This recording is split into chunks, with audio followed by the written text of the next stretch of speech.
O texto é Atos 2:42. E perseveravam na doutrina dos apóstolos e na comunhão, no partir do pão e nas orações. Em cada alma havia temor, e muitos prodígios e sinais eram feitos por intermédio dos apóstolos. E todos os que creram estavam juntos e tinham tudo em comum. Esse é o testemunho de vida da igreja que estava em Jerusalém no primeiro século. Todos os que creram estavam juntos e tinham tudo em comum. Esse versículo me chamou muita atenção.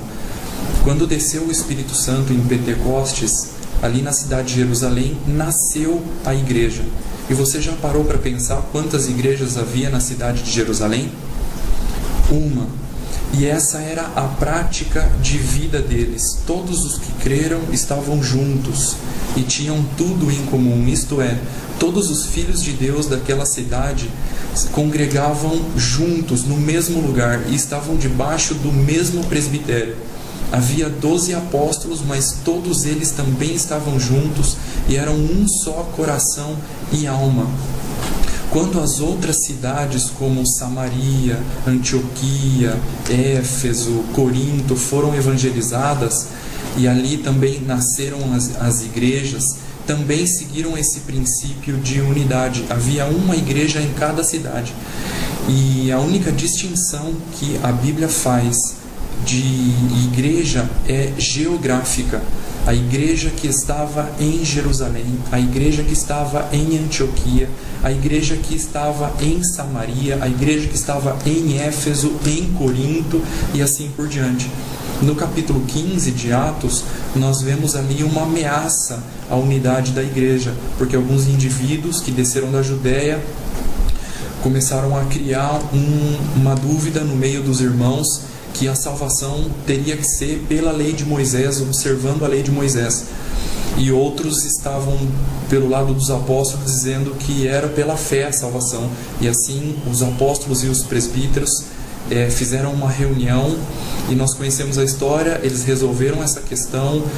Houve ali o parecer de Pedro, o parecer de Tiago. Eles escreveram uma carta que saiu pela mão de Paulo e de Barnabé, confirmando e fortalecendo esse princípio de unidade e esse princípio que a salvação é pela fé. Quando nós lemos a epístola de Coríntios, de Paulo aos Coríntios, nós vemos ali também na cidade de Corinto uma ameaça de divisão. E Paulo escreve aquela epístola dizendo que Cristo não pode ser dividido, porque a igreja é o corpo de Cristo e não pode ser dividido. E o diagnóstico de Paulo a respeito daquela ameaça de divisão na cidade de Corinto, ele diz lá que eles eram carnais. E a prova disso era porque havia contenda, havia discussão, havia brigas, ciúmes, invejas entre eles. E ali Paulo chama a atenção deles para que eles assumam uma postura de gente que tem maturidade e estatura espiritual para resolver esse tipo de carnalidade, para que os irmãos andem em amor, em perdão, em humildade.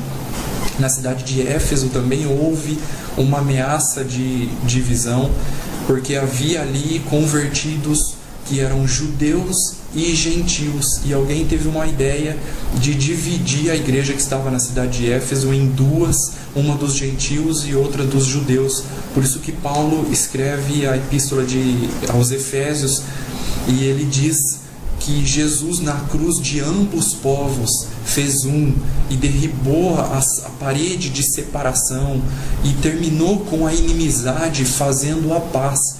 E ele diz que por uma revelação lhe foi dado conhecer o mistério que foi oculto dos séculos e das gerações, mas que naquele momento havia sido revelada pelo Espírito aos santos apóstolos e profetas, a saber, que os gentios são coparticipantes e membros do mesmo corpo. O que Paulo estava reforçando ali na igreja? O princípio da unidade. Por quê?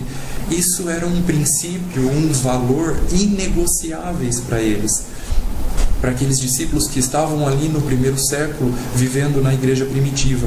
Era um princípio inegociável. E hoje eu vejo que muitos de nós necessitamos ter mais revelação a respeito do princípio de unidade da igreja, e muitas vezes nós não sabemos como lidar com esse tipo de situação. E no capítulo 4 de Efésios, ali Paulo traz uma orientação que nos ajuda a nos localizar no meio desse princípio de Deus na igreja. Ele diz ali sobre 3 níveis de unidade: a unidade do Espírito, a unidade da fé e a unidade do corpo de Cristo. E esse primeiro nível, a unidade do Espírito, ele diz ali: esforçando-vos diligentemente por preservar a unidade do Espírito no vínculo da paz, com humildade, mansidão, longanimidade, suportando-vos uns aos outros em amor. Então nós podemos nos mover nesse primeiro nível de unidade do Espírito, guardando e preservando a paz uns com os outros, com um comportamento humilde, manso e com paciência uns com os outros. E aos poucos a igreja, o próprio Deus vai levando a igreja para os outros níveis de unidade, que é a unidade daquilo que nós cremos e a unidade do corpo de Cristo.